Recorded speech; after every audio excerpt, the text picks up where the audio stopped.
York, big city of dreams. New York, big city of dreams.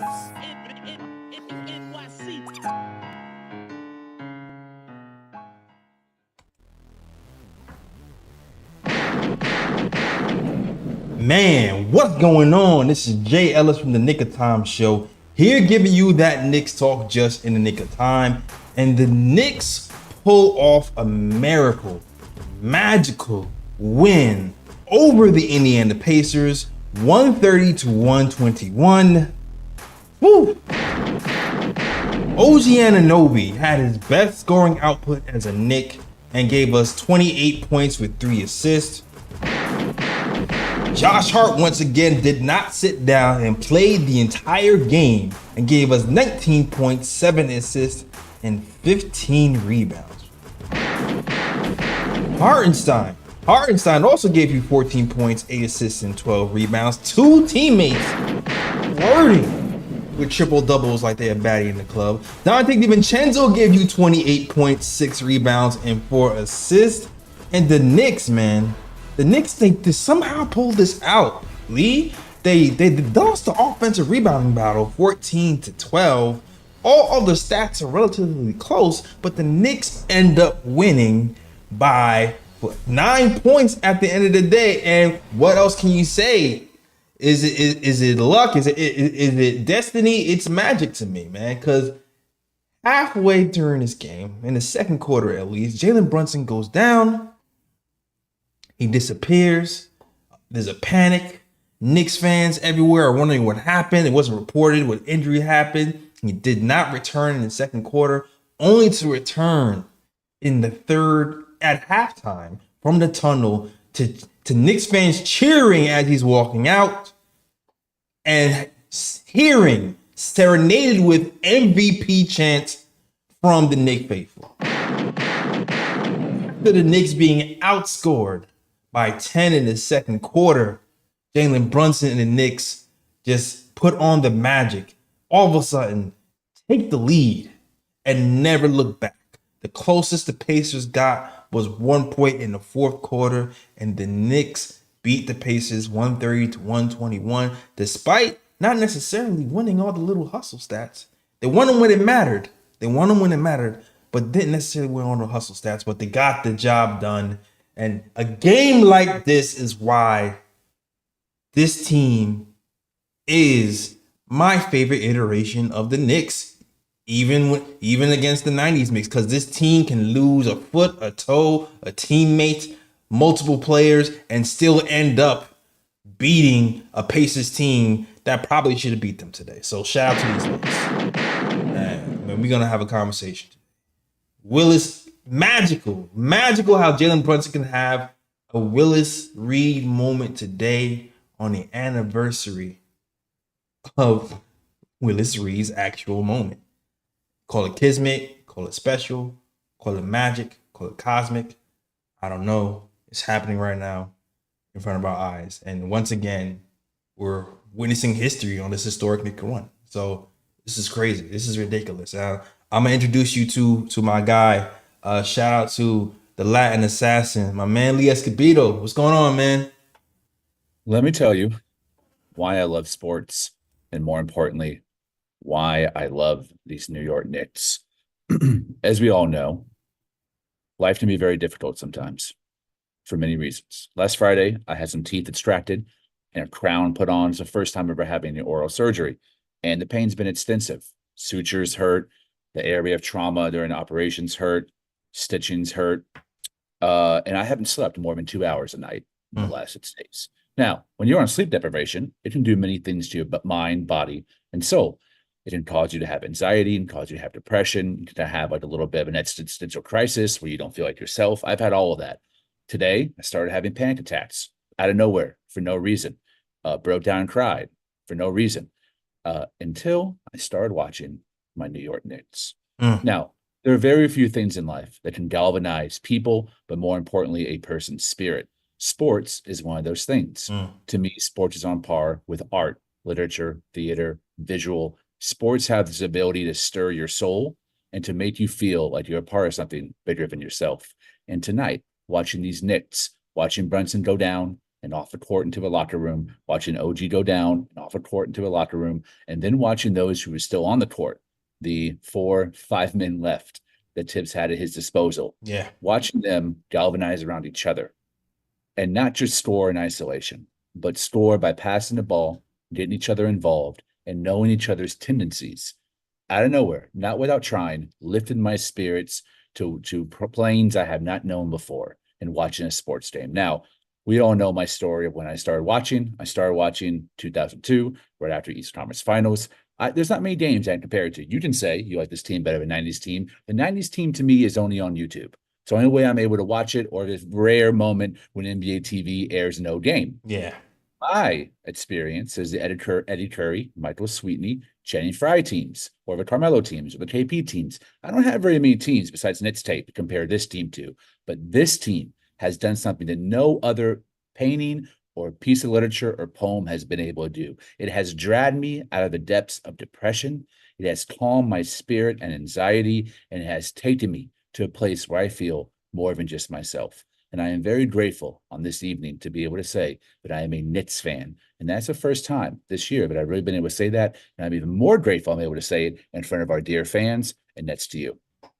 Amen. Well said. This team is special. This team is special. And listen, I wasn't here during the 70s. This is when the Willis Reed moment happened. But I remember listening to Clyde tell a story about it. And I fully believe that happened to the Pacers today and the Knicks. What Clyde was really getting at was the Knicks kind of felt downtrodden. They felt like maybe they was losing a little bit of hope. And they saw Willis Reed limp into the game. And the garden erupted. The teammate spirits lifted.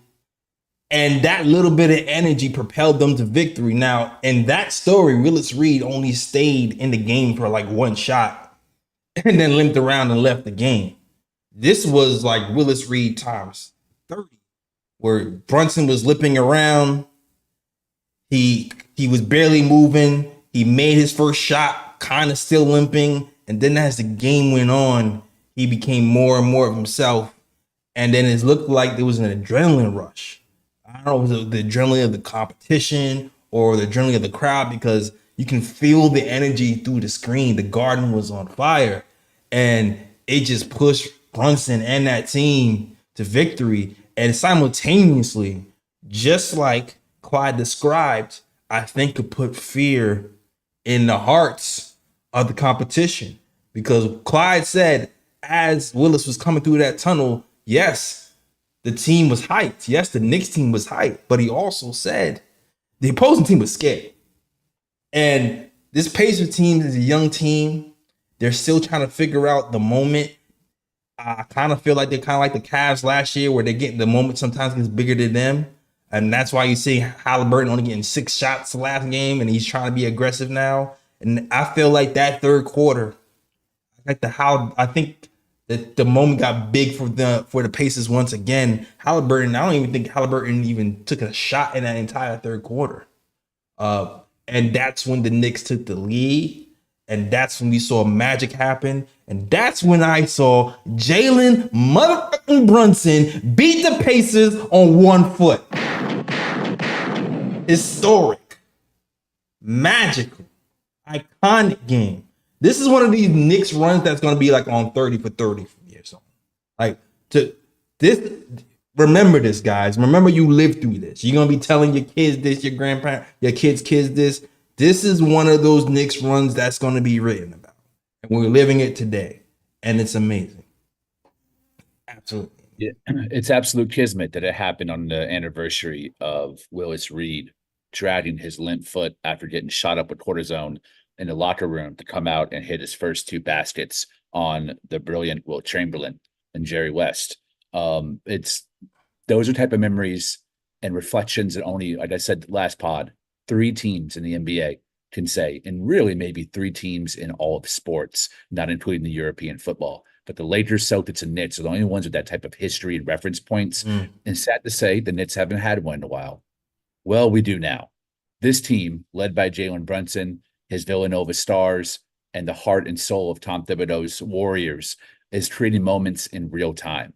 And I am very blessed to still be alive, my father still be alive, to be able to share these moments together, and also to be on a podcast with the great Jay Ellis, the best Knick fan I know, to be able to share it with you as well. And again, our amazing audience who comes here every night to share with us, sometimes commiserate, sometimes heal, sometimes just listen to the word of God, because sometimes these Knicks can give us cardiac arrest. Tonight was not one of those nights. Tonight, Jalen Brunson made history. Him coming back out and roughing through it and scoring the way he did in crunch time. Yes. And also getting his teammates involved, not Yes. forcing the issue, not throwing bad passes, showing that he knows exactly where his team is going to be at all times, and showing that elite chemistry, maybe some of the best chemistry that three players have ever shared of a court in NBA history. I saw a photo of Jalen Brunson and Dr. DiVincenzo when they were preteens recently playing on the same AAU team. That's how this bond goes. That's how much he knows exactly where these guys are going to be when they're coming off of curls on the strong side. He knows exactly where everyone's going to be at all times, but especially Josh Hart and Dante DiVincenzo. And because of that, we got this win. If this was a brand new team with a lacking of familiarity, it would have been difficult for us to pull this one out. Bracely running with 6 men, sometimes 5 men, depending once OG went out. But because of his continuity with Dante and Hart, all three of those players in that vacuum play like stars, superstars even. Yeah. Not role players, superstars, because of their IQ and their familiarity with one another's games. And that moment at the end, for someone who has lived 99% of the time with misery, as a Knicks fan, myself, that moment when Josh Hart walked up to Reggie Miller and he let him know, hey, TNT brought you out here as a troll, attempt to troll Knicks fans, not to troll me, Josh Hart, to troll the people who pay their blood, sweat, and tears to sit in that stadium and watch a team that has been only misery for 20 years and now have a functionality of success. And we brought you out here to troll them and make them feel bad for rooting for this team, for paying money for this team. They're telling you, F you. And he wanted him to know that. And that was one of the best moments, maybe the best moment in Knicks history, and certainly my fandom. Absolutely. I love that moment when we won the game, when Josh Hart just walked up to Reggie Miller and gave him what he had. This game was iconic for more than one reason. And I'm a harp on your point about Jalen Brunson and the AAU thing. Because the thing about this is the connection is so fluid and flawless. It kind of just flows in between the team. And the crazy part about it is it doesn't just flow between Josh Hart and DiVincenzo, because I feel like the entire team kind of just picked up where they left off. They was like, all right, you know what? Jalen Brunson's a little bit hobbled. We're going to be the aggressors here and let Jalen Brunson work his way back into the game. And I'm a shout out to Fallen Soldier OG and Anobi real quick, because it started with him. It started with OG Anunoby in the first quarter having one of his best quarters as a Knick. No, having his best quarter as a Knick. Did he score 10 points or 15 points in the first quarter? And then that continuing throughout the game to the point when hater ass Reggie Miller and those guys was even shocked that OG Anunoby was just giving it to the Pacers, and the Pacers just did not know what to do. He was aggressive. He was shooting threes. He was getting to mid-range. He was getting to the bucket. He was playing defense. He was doing every single thing to keep this team afloat. And I got to kick my hat off to OG Anunoby, because he really helped us in that first quarter. He stayed aggressive in that second quarter and kind of level-headed when Brunson went down. And it continued in the third quarter when Hartenstein, with DiVincenzo all kind of worked together just to kind of keep us afloat. And once Brunson got his rhythm back, it was all she wrote. All the engines were revving. We was clicking on all cylinders. So shout out to this team for just having that instantaneous synergy, that cohesion, that teamwork that just built in, where they just instinctively knew what to do and where to go. So it was a magical game, man. It was beautiful to watch. And I'm a little bit worried about that OG injury. You as you guys know, he left grabbing his hamstring. Hopefully, he comes back stronger, and hopefully, he doesn't miss much time. There are many things to love about this Knicks team. Too many to list, honestly. But I'll tell you the thing that I love the most about this specific group is for the last 20 years, I have had to stand up and support and make excuses for sometimes and exhaust myself defending the Knicks because the product that was on the court couldn't defend themselves. Mm. And from the top, James Dolan on, that level of ineptitude made to where the fans had to work almost harder than the players themselves to keep up the legacy of the team. Not anymore.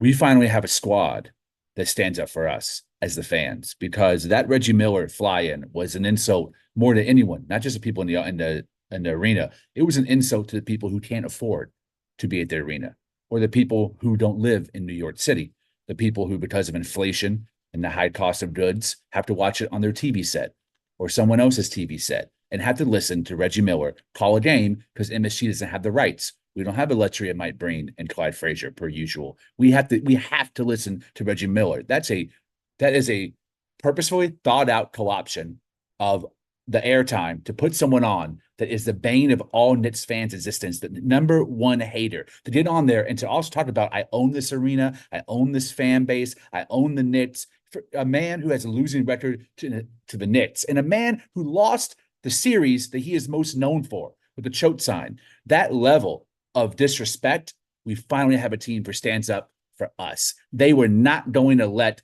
that meme, that troll job, beat the New York Knicks. And they made sure that they won it, not just for each other, because that matters a lot, but they won it for us. And that made me feel proud sitting here in my apartment by myself with my two kitties and my pup, but dealing with a lot of mental anguish. That is what lifted my spirit, that I finally have a Knicks team wearing orange and blue that cares enough about the fans to do whatever it takes, no matter how many guys get injured, to gut out a win. Introducing to the conversation, XD1 baller, our girl, Ebony. What's going on, Ebony? I'm good. How are y'all? How y'all? We got that W. Yeah, we got the dub, man. We got the dub. We having an impassioned conversation about this magical historical Knicks win over the Pacers and giving the big middle finger to Reggie Miller. Yeah, great night. Shouts out to Josh Hart for telling him F you to his face. Hell yeah. Yeah, man. Shouts out. Yo, he's home. Josh Hart home for real. Yeah, we can never trade Josh Hart ever, yo. Hell no. And we feed into his nuttiness. We because we nutty ourselves. But what could you say about this team? Just the definition. I know it sounds cliche, but that's how you explain them. Next man up. Next man up. Next man up. You got when your player may be hurt and can't give his all, but is giving what he has. You don't want to make him overextend himself or whatever. So Josh Hart and I Hart, shouts out to both of them taking over the playmaking role. Yeah. Back-to-back assists, big assists for Hart. I think it was the one where he gave it to was it OG? I think it was, and then Dante. Yeah, the one to Dante is the one that stuck out to me the most because he put it behind the back and then gave it to Dante in a dunker spot and he laid it in. I was like, oh my God. That was Yeah, he had a big assist to iHeart to put us up our 4. Like him and iHeart were the playmakers. They were the point guards today. They were really the people to keep the ball moving and helping. And again, this is what we talk about our team. What can you do when you don't have the ball? How can you impact this game? How can you take your strengths and make it a team strength? Mm-hmm. And that's what these players has figured out. How to take what they're really good at and put it towards what the team needs. And just do that consistently all game. And again, I know everybody was talking about the Pacers defense, but they're playing in spurts. It's adrenaline. You want to play harder for the playoffs. But when tight situations come, Amen. but you go back to what you're comfortable in doing. That's a So fact. you see that their defense has lapses because that's not who they are. That's not who they're not a defensive team. They play good defense. They have good defensive players, but as a team whole, like I think Philly was a better team defender than the Pacers, to be honest. And it's just that uh it's a separation. It's a separation. Well, again, when situations get when it's pressure situations, people get tight. Yeah, You nah. s- you you see Halliburton kind of disappear, got tight on them. You The talking? Pacers got it. The Pacers got a problem on their I hands. was talking about that. Like Ebony, to me, the biggest difference between this team and the Pacers is the poise and the veteran leadership that we have. The Pacers is just too erratic. When, like you said, when it's crunch time, they do not know what to do. We can give the ball to Jalen Brunson, and he's going to make a play over Nimhart every single time. Twice in a row, when it came down to crunch time for the Pacers, they took some crazy ill-advised shot. Last game, Nimhart ended up taking some wild step back three to try to win the game. That's not your game, bro. That's not your game. Then today, what happened? Freaking today, you saw Miles Turner try to take some crazy step back three over Dante.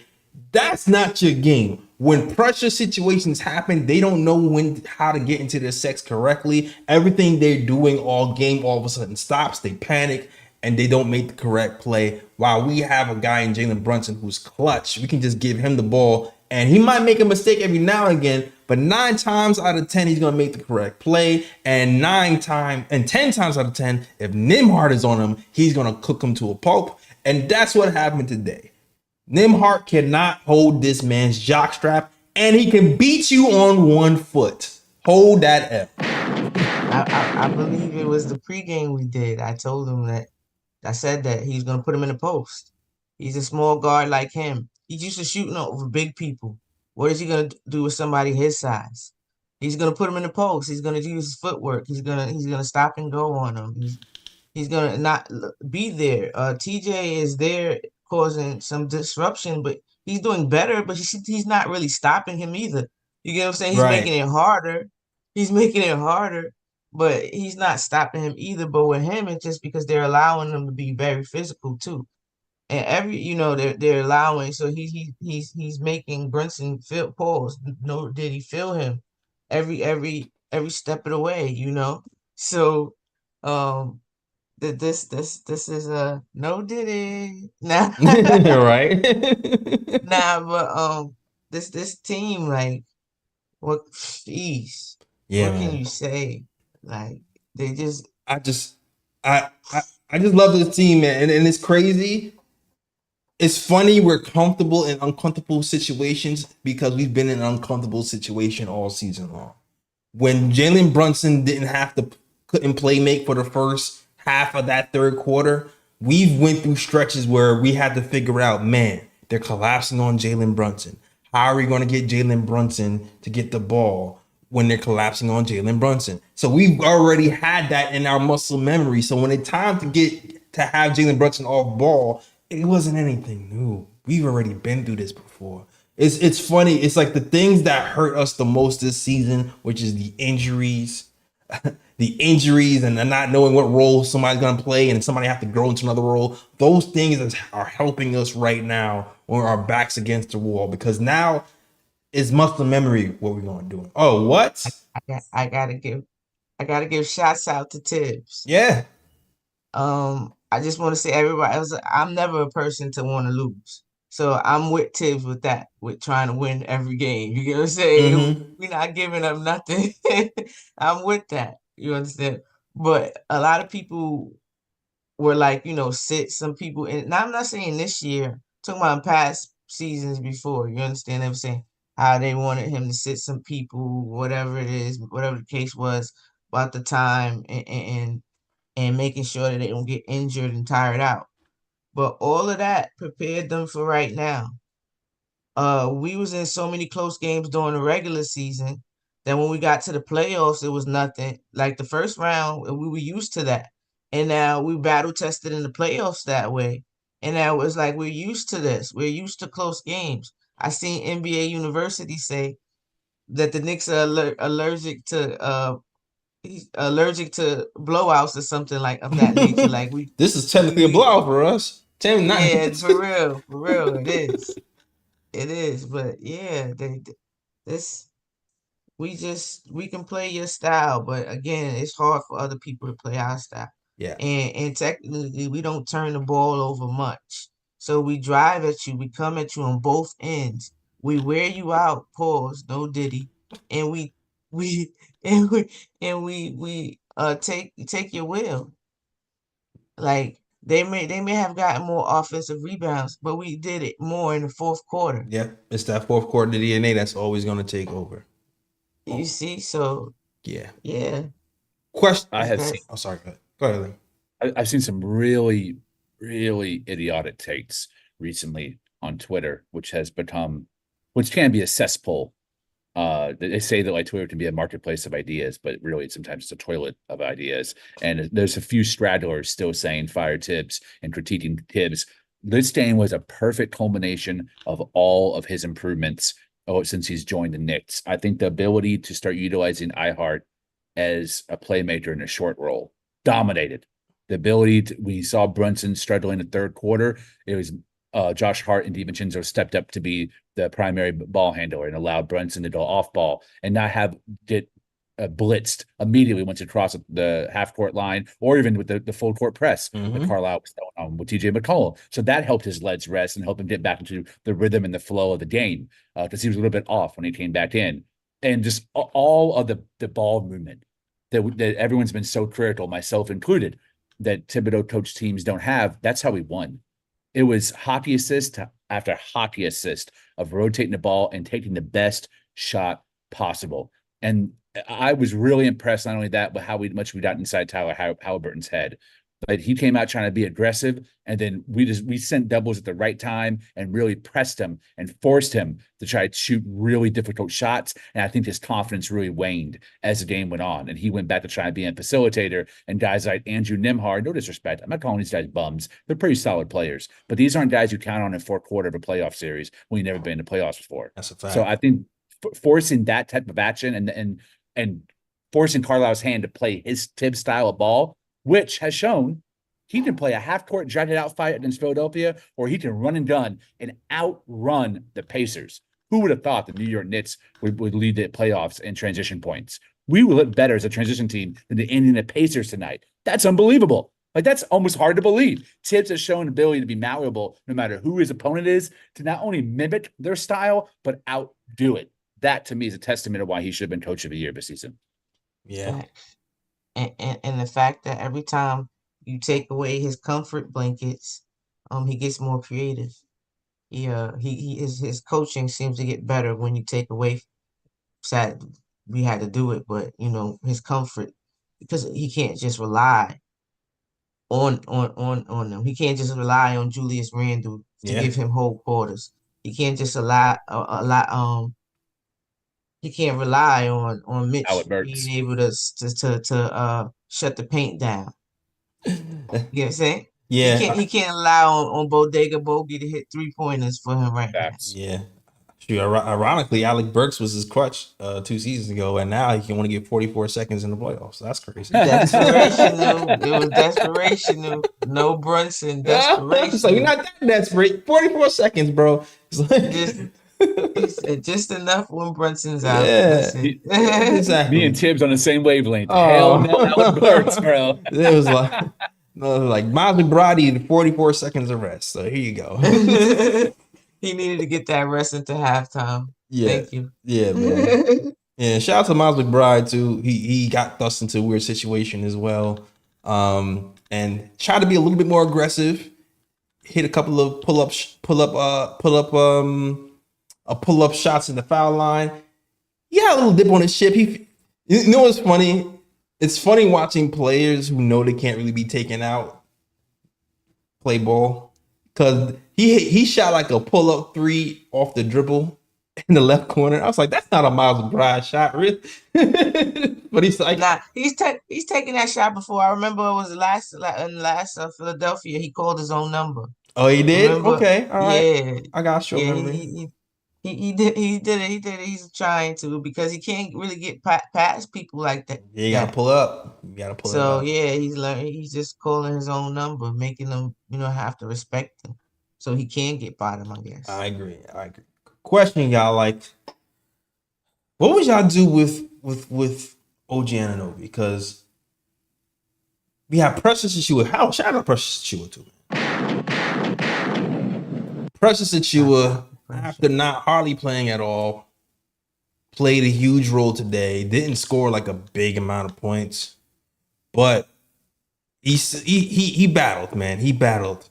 He gave us 8 points, 8 points, 5 rebounds, 3 of those offensive, and just fought his tail off. Just fought his tail off. He had a load to handle. Pause with guarding with guarding Pascal Siakam, man. I think Pascal kind of cooked him a little bit, but towards the end of the game, though, the cooking wasn't happening, and he stood his ground, so he got some shots when he needed it. But this shout out to Precious Achua for getting in there and just giving us a little bit of something. Had a few nice monster dunks, off a pick and roll, and we're gonna need him. We're definitely gonna need him moving forward because we don't know what's gonna happen with OG Anunoby, man. We don't know what's gonna happen with OG Anunoby. So I know we won this game. I'm not gonna lie. I am concerned about game 3. I am concerned about game 3 and how to play it too. Because we have Brunson who played today. Pretty sure his foot is going to kind of swell up for the next game. OG Anunoby has a hamstring thing. Hopefully it's nothing serious. I'm a little concerned about the game 3 and the health of these Knicks moving forward. I don't know. I am not concerned. Me and Ebony have kind of been on the same time before this series. I think her and I had the same intuition on the heart and talent level of this team as a playoff team, not as a regular season. I'm talking about the Indiana Pacers right now. I'm not doubting the success that Indiana had in the regular season, but in the playoffs, I didn't have a lot of confidence in them, and I thought a sweep was more possible than a 7-game series. And I still think a sweep is possible. Now, you might say I might be a little braggadocious right now, but I'm looking at how this team has operated 2 games now in a 4-quarter in crunch time. They're scared. They play scared. They play timid, and they don't really have a 1A guy, but they feel like, okay, things have slowed down. Tibbs ain't switching. It's man-to-man. Let me give it to this guy to go get a bucket. I saw them try to run it through Pascal Siakam, wasn't able to finish. Tyrese Halliburton doesn't have a dog in him at all, unless you count a miniature Chihuahua as a dog. He doesn't have any of that type of heart and grit to be the one. It's just not his mentality. He's more of a Jason Kidd. Let me make sure everyone else is fed. Then I'll get mine if there's opportunities. But he's not a Brunson. He's not a 1A. Pascal Siakam proved he's a championship level 2, not a 1. So they don't have that, and they really struggle to have confidence and the assertiveness, more importantly, to take those big shots in crunch time. So you're living with what? Miles Turner threes, Andrew Nembhard mid-range. I can live with that. If we didn't keep it close enough in Indiana in the 4th quarter, where it's a single-digit game either way, Jalen Brunson would bring us home. Would you? Even if OG is available, I might sit him next game. But I guess my thing is, any of the Pacers defensively aren't that disciplined. I'm not sure if they have figured out that Precious can't shoot yet. And I'm watching the game, and I'm watching the way they're rotating, and I'm just like, yo, they're giving Precious a lot of respect. Jay, I think it's just because when you move the ball fast, you can't really pick to see if it's Precious. You just know at first it's somebody on perimeter. You get what I'm saying? That's open. So your natural reaction is to to almost go at him, play him up. You get what I'm saying? Play the passing lanes. And they're not a good defensive team, so they're Yeah. doing things that they're not used to. I'm telling you, That- they have good players. It's good to have defensive players, but they have to pick and choose between their offense and their defense. So you put Nimhard out here, he's getting cooked by Brunson, but he helps the spacing. no, I So hear they you. can't play off, and so they got to sit TJ. They have to sit McConnell. But Then like, the same thing with Obi. here's my thing. Josh Hart once again is gonna have to be the key to this because I don't think precious shooting was necessarily on the forefront of their scouting report. Because you can see in the scramble, they'll leave Josh Hart open. That's instinctive to them. Leave Josh Hart open. That's not instinctive to Precious yet. I would not be surprised if they start doing that the next game, and we're gonna have to adjust to that. That's what I'm saying. But Nah, definitely. Josh Right, Hart, right. if he starts being aggressive from three like he was in the 76ers, it'll blow everything up.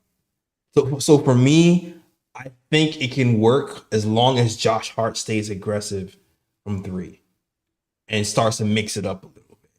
But like Ryan G said earlier, when you have Josh Hart and Precious together, the spacing gets a little bit wonky. But they're a young team. They don't really know nothing. They can't think on the fly defensively. If this was a Tibbs coach team, that wouldn't have happened. They wouldn't have been closing out on Precious and she was so hard all game if this was a Tibbs coach team. Because they would have known better. But that's not a Tibbs coach team. I can give a little bit of informed firsthand experience on Rick Carlisle. As someone who's lived in Dallas my whole life, I've watched a lot of Mavs games, been to a lot of games, watched a lot of games. I call it hate watching. And Rick Carlisle is one of the worst defensive coaches in the NBA and has been for about 2 decades. It's not his forte. I'm not saying he's a bad coach, but he's very Mike D'Antoni-ish when it comes to defense. Now, he runs different kind of offense than D'Antoni, but defensively, it's not a point of emphasis. He is not drilling in habits on a daily basis in practice.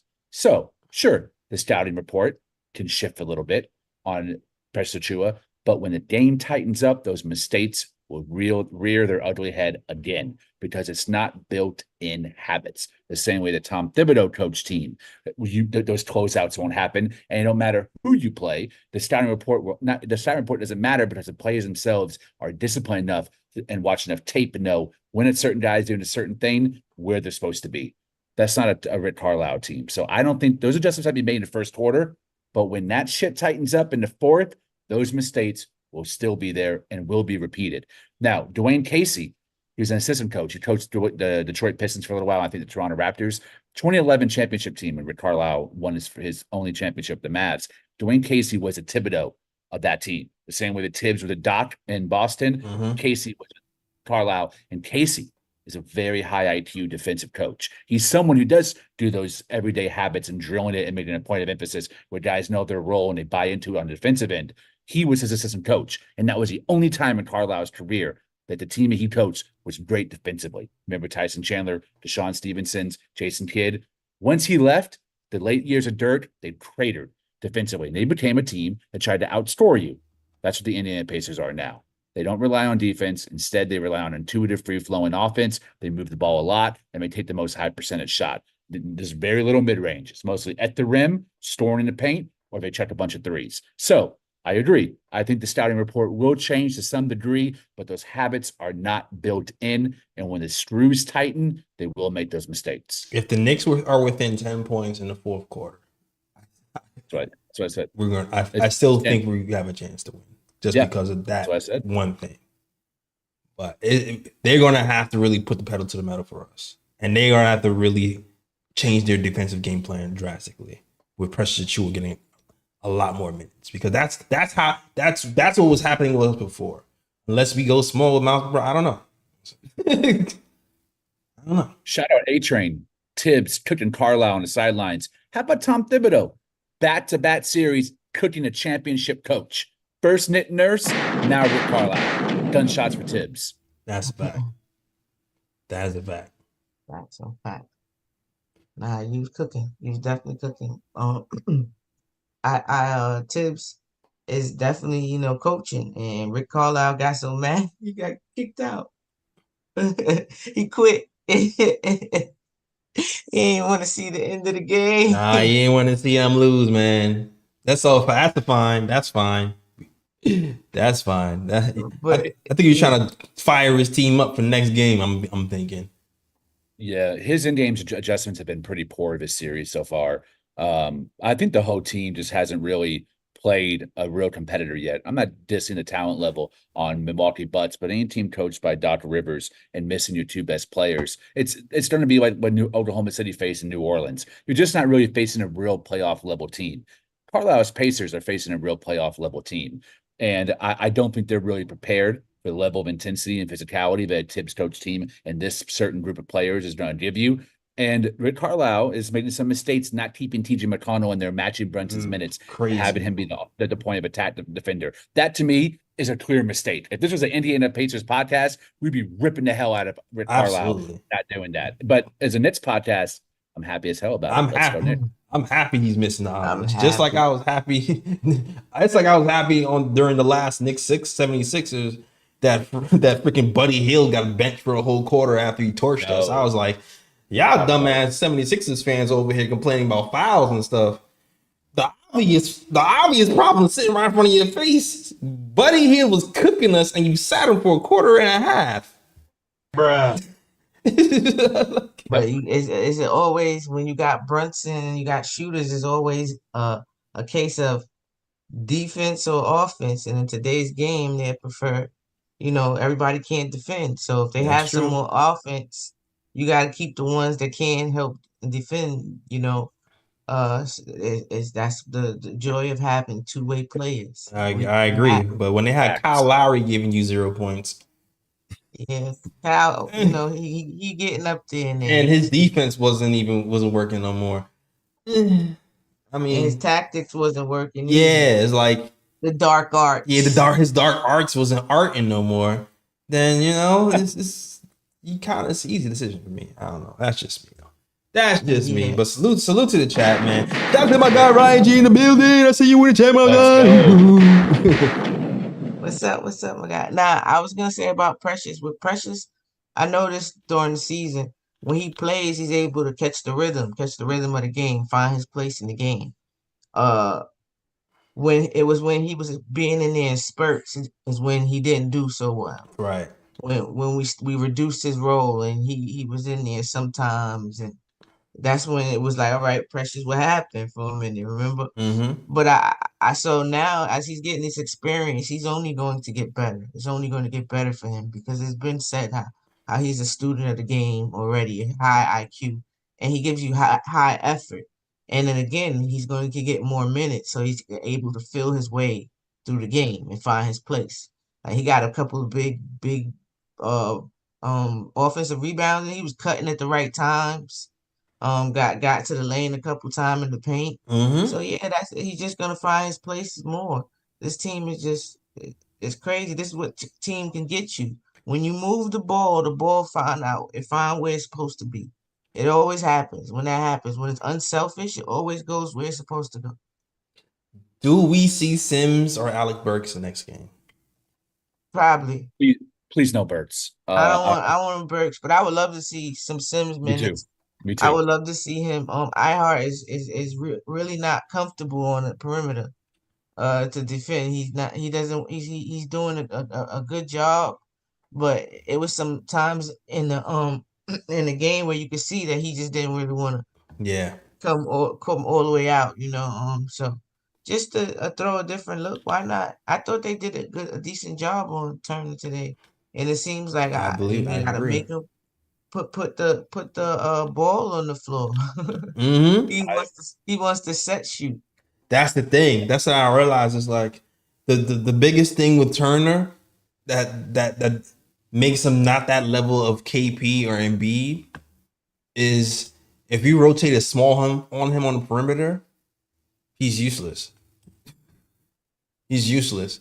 Like KP, Embiid, you rotate Dante or somebody on him, they just shoot right over them. Miles Turner, I don't know if it's his form, I don't know if it's where he's bringing the ball or what that, but it really throws off his rhythm. So it's like we can literally have our big still kind of play defense at the rim and then rotate a small on them, and that would be fine. I Yeah. agree. You both made great points, and I love matching iHeart's minutes with Miles Turner. And just you're right, putting one of the smalls on him and have Isaiah Hartenstein guard Pascal Siakam during those minutes, and let's match Sims with their backup. What's his name? Isaiah, yeah. Yes, have Sims match him because I think Sims' lateral movement and his rebounding, I think he can have an advantage there over Jackson during those shared minutes. And I think it's a perfect opportunity because it switches Precious Achua back to the 4, so he can dart past our Siakam straight up. I Yeah. also want to make one small note. Go ahead, Ebony. Then I'll bring this up later. Now I was about to say about he could even, how tall is Pascal again? Like 6'9"? What is he? 6'9", I No? think so. I think he's a little bit taller than OG. I think Okay. might be 6'8", 6'9". So what about if you try if because Pascal's not really been cooking, but what if he gets cooking and they just try Sims on him for that little mid range that he's shooting over everybody? That might be.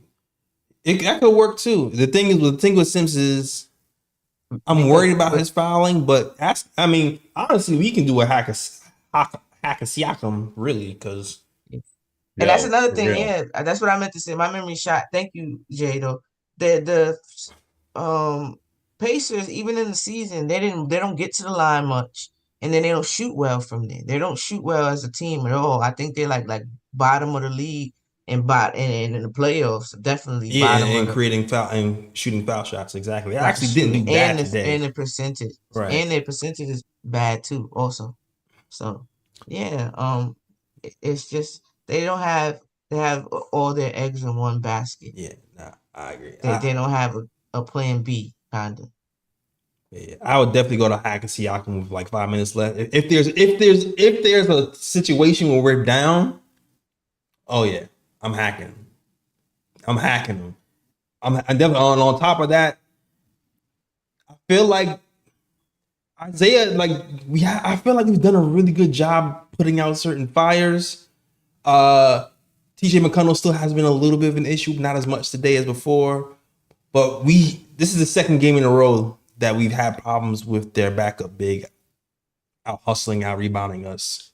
So I definitely like the idea of having Sims on him to kind of cool us down because he definitely can match his athleticism and activity level. And I think that neutralizes him for us Well and said. keeps that bench a little bit more modest. Then the only other. I was about to say real quick, Jay, Go on that ahead. note too, and he's not much of a shooter. Like I didn't see him doing much shooting Jackson, right? He's not much of a shooting threat, so it'll help if they did put Sims trapping on the ball and things of that nature. Right. Nah, yeah, I agree. I definitely Continue, agree. sorry. And shout out to Ryan G. He says, I only have one thing to say tonight. Gotta say in the chat, since I'm unable to go on, the Knicks are beating the Pacers at their pace. And that's Okay, nice. scary. Facts on facts on Yeah. facts. Bars. Bars. Yep, play any style, Ryan. Where we could play your game, but can you play Mm-hmm. ours? Exactly. No, you cannot. Somebody's asking what's Pascal's free throw percentage on the season? I'm not sure. I think he's in the 60s, I think, right? Or 60s or 50s. But tonight he shot. Tonight he was 0 for 2. Tonight he was 0 Yeah, for 2. Miles Turner missed one in the fourth quarter too. Mm-hmm. He missed something in the fourth quarter. Only one was Obi Toppin. Obi Toppin's giving us Obi Toppin is definitely trying to have his revenge game. He definitely. I want to. It don't That's what I matter wanted. though if you can't play in the fourth quarter. That's what I wanted to talk about. I'm glad you brought it up. Perfect segue. I can't quantify this because I don't have the advanced stats in front of me, but I would have a feeling they would agree with me. I don't feel like Obi Toppin impacts winning. His points that he scores in transitions, they don't do anything for anybody else. They're.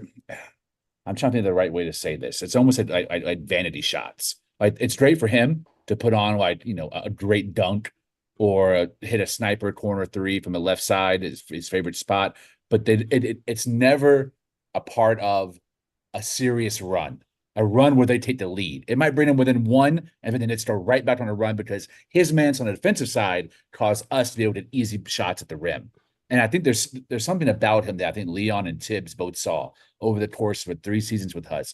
They realized that him as a backup to Randall, you're losing more than just the point differential or talent differential and the defense. There's something about him when he even scores, when he's having a good game, it doesn't impact winning. And his inability to close games shows that Rick Carlisle might agree with that too. Well, he got benched because of the defense. I will say that was definitely true to me the first game for sure. This game during that second quarter, I do feel like he hurt us. I feel like that's when I feel like the Pacers took the lead when he was on the floor in that second quarter. I think the coach actually kind of talked to him because one of the things that you talked about was one of the things that showboat, the East Bay dunk when he dunked the ball and started celebrating, then we got the 3 in the other end. You know, like that's still that young stuff that OB did that Thibodeau would bench him for. You know what I'm saying? Like stuff like that is like cool. You made the dunk, you want to dance and do all this, but like the game's still going on, brother. Like you got to get back and play defense, and that's the stuff he has to kind of clean up. So, I mean, you're right. You're right for the most part. Like he doesn't really affect winning, which is why he got put on the bench in the first place. This second quarter though, I feel like he hurt us on the second quarter. I'm not even gonna hold you, especially when Miles McBride fouled him at the 3-point line, and he ended up taking the lead. But I don't know. I kind of feel like there was 2 things happening in that second quarter. It was the Knicks was still kind of shocked at Brunson going down, and I think it took us out of a mental space a little bit. Outside of OG, I feel like it took some of the Knicks out of the mental space a little bit. But I also feel like the Pacers got hyped. I felt the Pacers got hyped that Brunson was out. It was like feeling themselves a little bit. It was like, oh, he's not back. We got this in the bag. And I think that's why it was such an opposite reaction in that third quarter when they realized he was back, and they were kind of shitting the bed and got scared. That's just a thing. Yeah. I think that's kind of one of the reasons why Obi's that run that Obi was on, that it looked good because Brunson wasn't on the court. So they were kind of galvanized behind that for a little while. But to me, Precious Achiuwa's 8 points impacted winning more than Obi Toppin's 20. That's just me. That's from my vantage point. I can't tell you why. I can't quantify it because I don't have the advanced stats in front of me, the on-off or the plus-minus. But there's just something about the way that Obi Toppin scores that to me is not sustainable toward not just winning the game, but winning the series. You think it's like empty stats? Yeah. Yes. The thing that we accused Julius Randle of doing a few years ago. There were, I mean, that first year, we accused him, but we were right though. He's grown. He's grown. He's grown since then. Shout out to Big Jew, man. Wish he was on this run, man. We miss you, homie. Yeah, for sure. It's all right. We got to go back to back. Back to back. I see you. Somebody was like, yo. I see you. once we win this series, we playing Kendrick Lamar's They Not Like Us. You damn right. They not like us. Nothing but a fan. Freaky Yak with a 69 guy. Yeah, I know. Are you my friend? That have you all the time. Step to that. Oh my God. Yeah, I was dancing that all day today, yo. Yeah, it's stuck in my head. All I hear is wow. I can't stop saying BBL Drake. Oh my gosh. BBL Drizzy. Yeah. Yo, my boy just sent me. Shout out to my boy Ron. He just sent me the merengue version of BBL Drizzy. That shit had me rolling. They said they said he really just shut up and got on the drums. Nah, I don't even know. I'm not gonna play this. I'm not gonna get my channel in trouble. Yeah. Because I'm not even. I said I think we can play it because it's like open source. But I don't even know. I'm scared. I'm scared. I don't know. Because he released it for everybody. Exactly. Since he releases for everybody, it's like, I think I can play it. But I'm going to stay safe. But salute to the chat, man. Shout out to S. Parker, Roddy said. And oh, there you go, Roddy. Yeah, what's up, Roddy? Yeah, he the one who sent me the merengue BBL jersey version. As Parker, Prince Alessandro, my guy Alexander, Sadu Barry, Gregory Lee. Everybody else is rocking with the KT show. If you like the show, hit that like and subscribe. We have the every Knicks game talking that Knicks talk. And we'll be back. We're going to be back on Friday talking about Knicks, Pacers, in Indiana. And hopefully we smack the Pacers in the face once again. All right. So anybody else have anything else to say? I think it could be a good time to get to the oohs and the bruhs. Let's do it, homie. All right, cool. It is now that time of the show. Bruh. Time for the bruh picks. Bruh picks are usually the worst plays of the game. Sometimes it's not this game. Sometimes it's another game. And sometimes a bruh doesn't have to be a game at all. It can just be something stupid, something dumb, idiotic that happened that you want to just say, this is stupid, it's dumb, so we're giving it a bruh. Bruh. Kind of like TNT inviting Reggie Miller to call a game at MSG, hoping to get a rise out of fans, only for Josh Hart to give him the big middle finger at the end. Yeah. Well, the Josh Hart thing is but everything else happened before that. Bruh. Yeah. All right, so let's get to it. Ebony or Lee, whoever want to go. Any bros? Go ahead, Queen. I definitely, Reggie Miller. Like, I know I saw a stat of the record between the Pacers and the Knicks, and it wasn't over 500 for him.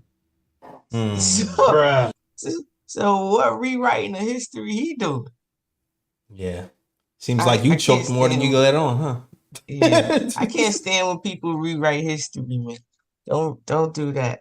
Don't do it. No, He just in all game. It sound like and Stan Van Gundy too. That whole hip hop. It sound like a Pacers telecast. Yeah, it was after annoying the listening game. to that, man. I couldn't stand listening to that broadcast. It was crazy. I was struggling to get to it, but I wanted to hear all the craziness that they were talking. As the game kept going by, they got more pacery. Like yes, they got more as a pacer announcer. Was it Naismith flops, and then they talk about the Dante flop from last game that the referees had said he got fouled on. It was annoying. So what man. are we talking about? It was annoying. Bro picked them up. Bruh. All of them, Shaq, all of them. Bruh. I'm glad I didn't watch what happened after the game. I didn't see what Shaq and them idiots said. I'm glad I didn't see it. Just it's not even funny no more because it ain't even no logic. It's just hate. There's no logic behind it. It's just hate. Like I told y'all, there is the trend. Instead of giving us credit or just saying, hey, maybe they're a good team. Maybe maybe they got something working over there. Instead of saying that, they just rather look dumb. Yeah, we just beat your team once again without OG Anunoby and Jalen Brunson on a bad foot. How good of an analyst are you?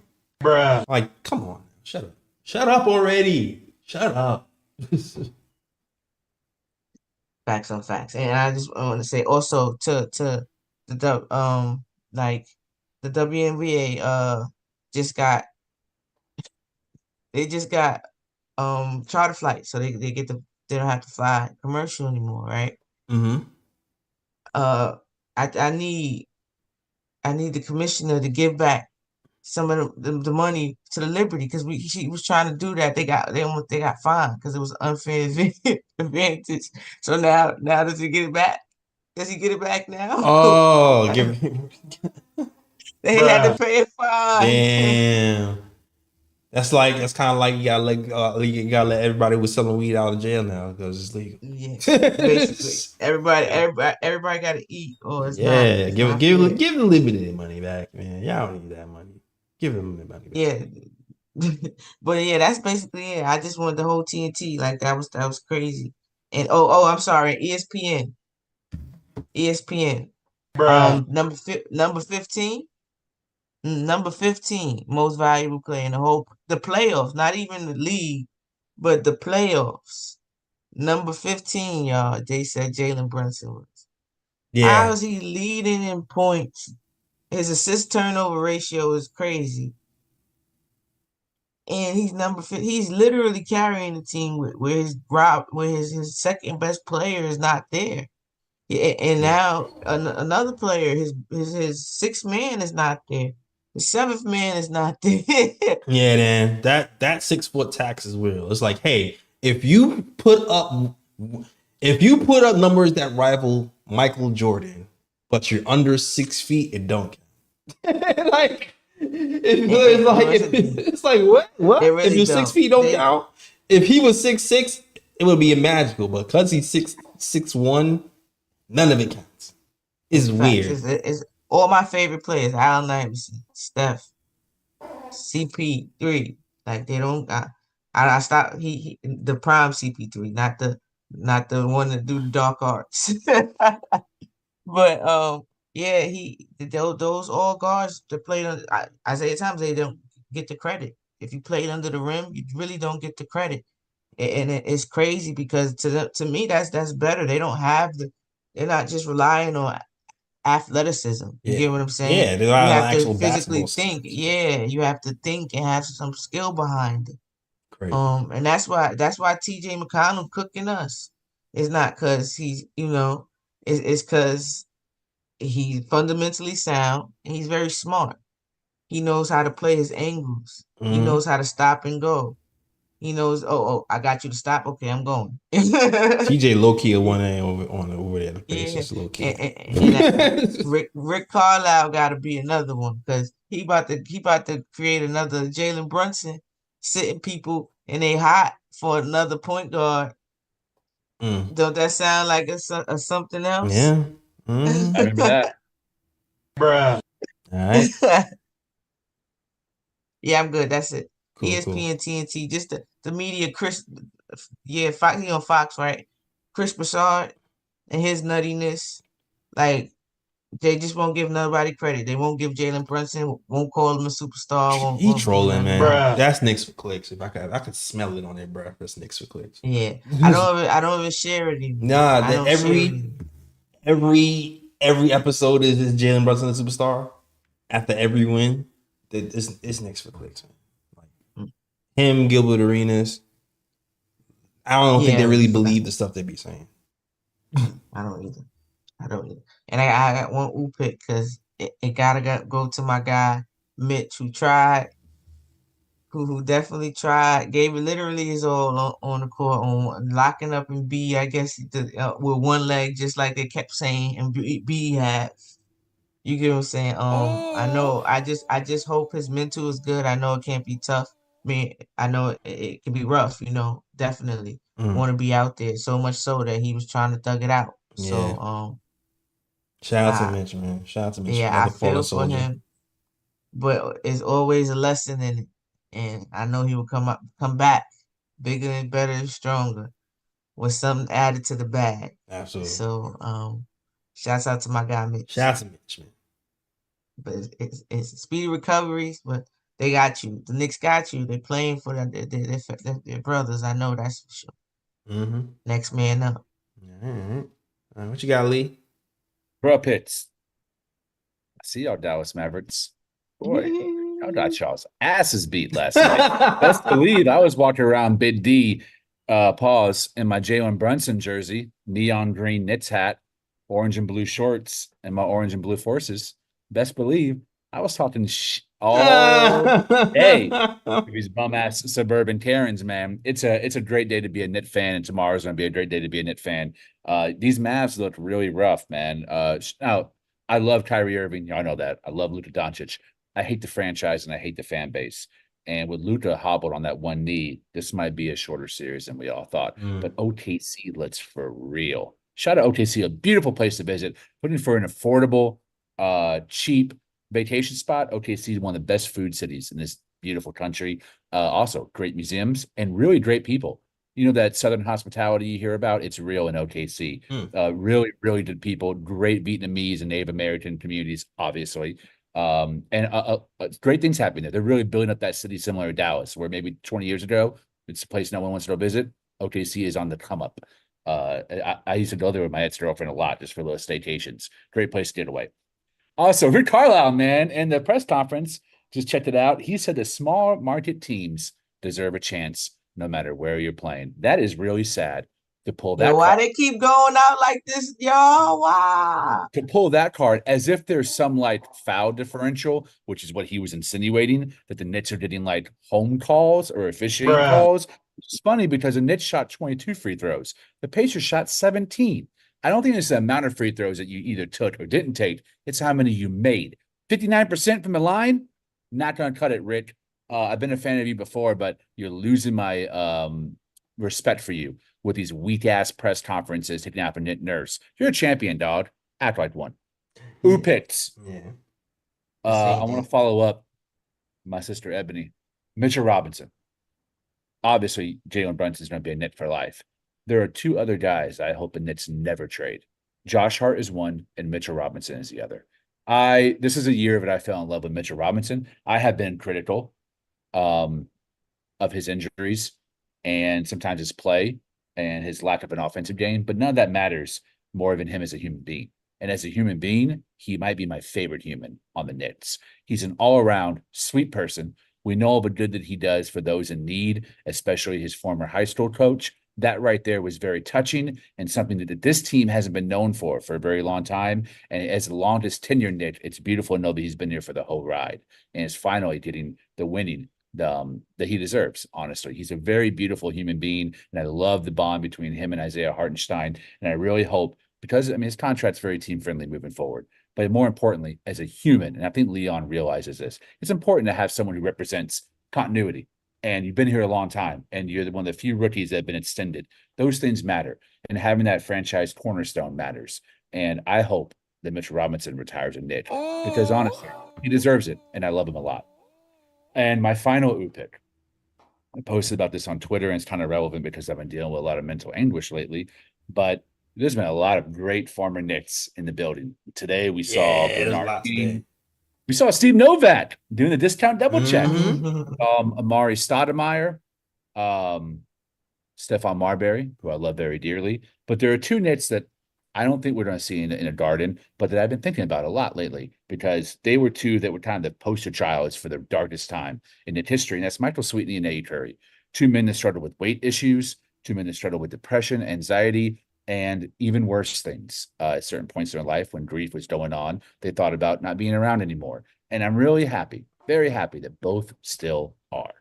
And they're both in their homes, and not in MSG in the front row and Celebrity Row, but they're probably at their house. And I hope they're rooting for the Knicks, even though the franchise didn't do them very well during their tenure here. Once a Knick, always a Knick. And my heart has been going out to A. Curry, Michael Sweetney. And I've been thinking about them, and I hope they're well. All right. That's what's up. All right. Ryan G said, big up to Jay Ellis for being the best host in the game. Shout out to my guy. And he said, big up to Ebony for continuing to believe in Josh Hart. Facts. Yeah. Shout out to my ride or die, Ryan G, man. From inception. We love you, Ryan. Man. Love you, Ryan. Shout out Definitely, to you. definitely. Bruh picks, man. I gotta add some bruh picks from the chat.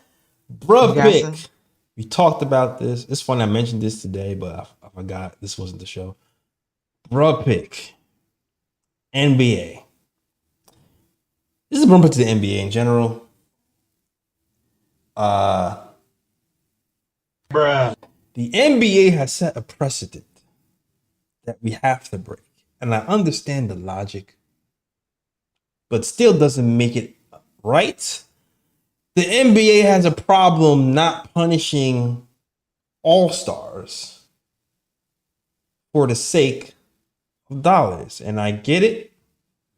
If you throw all-stars out the game, if you suspend all-stars, fans won't be as interested in watching the games. Thus, you would lose money. I get that precedent. I get why NBA does not want to do it. But now it's getting out of control. It's getting out of control because when you don't punish people for doing wrong, it enforces that they can get away with bull. This is why you have a situation where Joel Embiid can pull Mitchell Robinson out of the air, knowing he's not going to get tossed out of the game. And the same thing has happened with Jamal Murray recently when he's throwing ice, when he's throwing heating packs on the ground during a game, possibly could injure a player on the other team or even his own team. Throwing temper tantrums. As a grown man, because you're getting your ass whooped. You are a grown man. You should not be acting out like a 2-year-old because the Timberwolves are handing their ass to you. So bruh picked Jamal Murray for throwing heating packs, endangering the Timberwolves and even his own players. Bruh. And bruh picked to the NBA for not stepping up, suspending grown man infant-like behavior. Bruh. Thumbs up in the chat for an unbelievable take. Well said. Yes, and I'm see everything comes full circle. I told y'all I didn't like Jamal Murray. I said that's just one player because that's how he was when he was younger. Like he used to cry to the refs all the time and things of that nature. So yeah, I never was a Jamal Murray fan, and I don't know.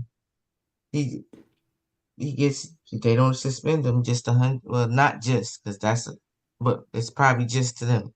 It's still money out your pocket though, 100K. It's still money out of your pocket. Yeah. Apparently all-star coaches too, because Mike Malone face to face ran down basically on a referee. Tom Thibodeau could never. Take on the personality of your leader. That's all I gotta say. That's all I gotta say. Gotta watch it. If next season Embiid tries something and the player takes something into their own hands, you can't then look at that player crazy. Can't look at that player crazy. That's old school way. That's the old school. I was like, oh, word? Man, you ever been in one of those situations, I remember the situation that was in the game and this player kept fouling me and the ref wasn't calling it. And I was like, yo, ref.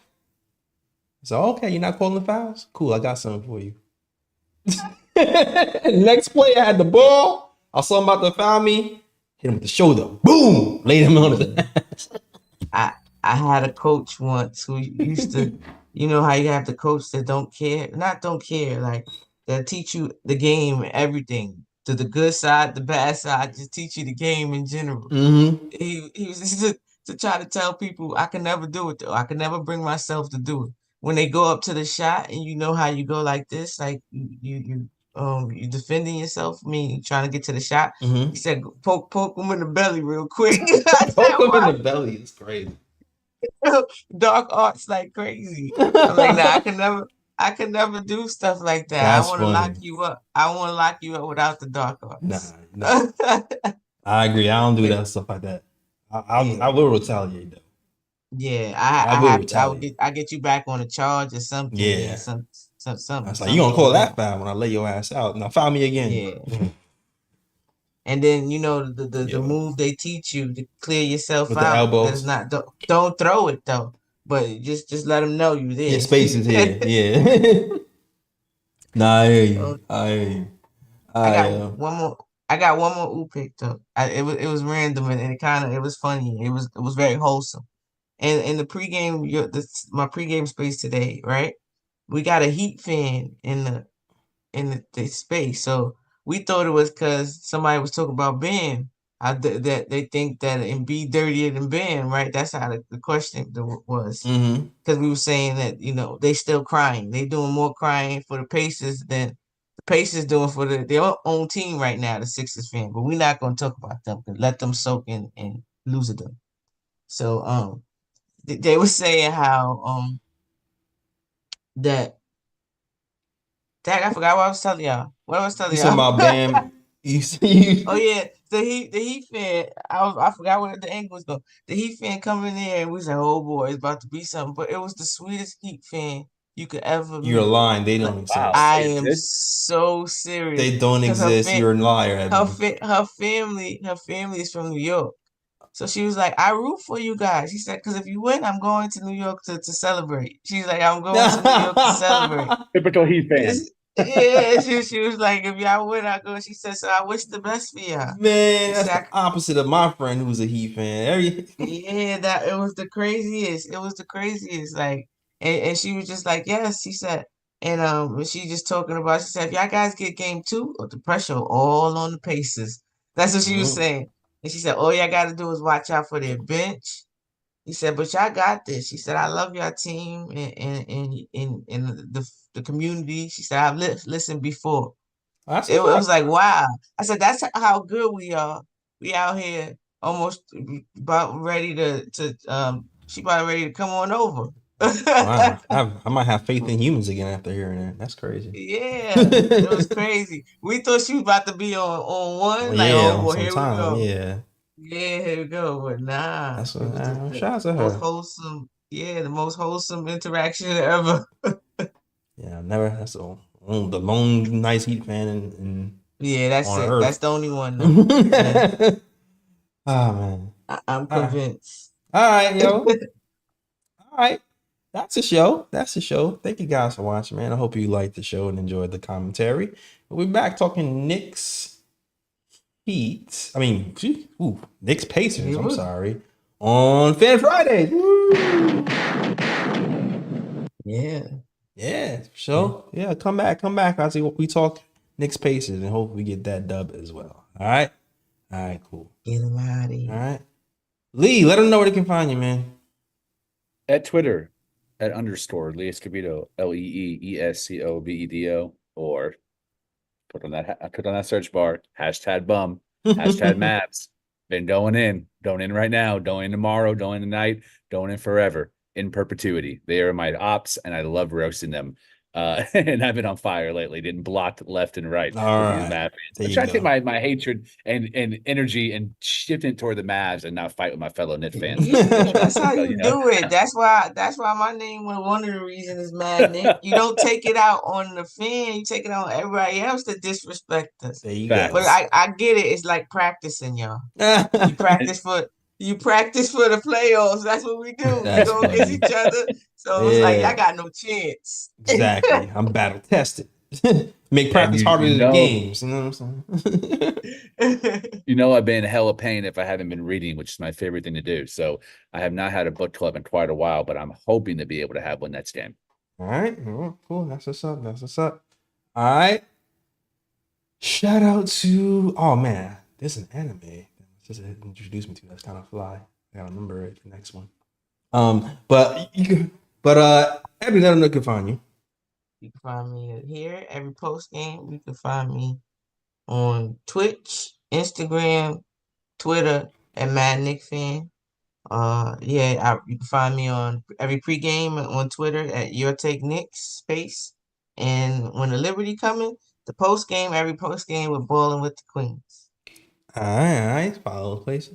All right. You can find us at the Mhm. KOT Show on Twitter, the Knick of Time Show on Instagram, and the Knick of Time Show on Facebook as well. All right. That is our show. Thank you guys for watching. Please hit that like, subscribe, and share. And we're here after every Knicks game talking Knicks basketball. So hopefully you guys enjoyed. That is the show. And as always, shout out the World Wide West. Everywhere we go, we leave a worldwide mess. it's a mess out here in these Knicks YouTube streets. That's the show. We out of here. Peace. New York, big city of dreams. New York, big city of dreams.